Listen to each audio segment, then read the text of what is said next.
नमस्कार। आज हम बात करेंगे नंबरों के वाइब्रेशन के बारे में। जैसे एस्ट्रोलॉजी में प्लैनेट्स होते हैं, जैसे सन, मून, जुपिटर, मार्स वगैरह। इसी तरह नंबर जो है वो हर एक प्लैनेट को ही रिप्रेजेंट करते हैं। उस हर एक नंबर का जो वाइब्रेशन है वो एक प्लैनेट की वाइब्रेशन से मैच करता है।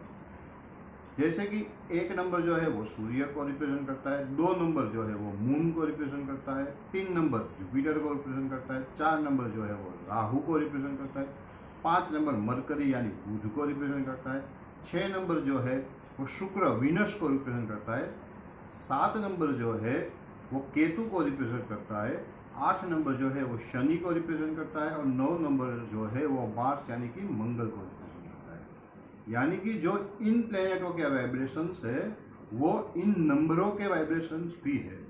तो हम न्यूमेरोलॉजी में इन नंबरों का स्टडी करते हैं और कौन से नंबर का वाइब्रेशन आपके जीवन में किस तरह के इम्पैक्ट पैदा करता है, क्या वो पॉजिटिव इम्पैक्ट पैदा करता है या वो नेगेटिव इम्पैक्ट पैदा करता है, उसको स्टडी किया जाता है। आगे हम समझेंगे कि हमारी डेट ऑफ बर्थ में हिडन नंबर्स क्या है। तो जुड़े रहे और देखते रहे और इस वीडियो को शेयर भी जरूर कर दिए। धन्यवाद।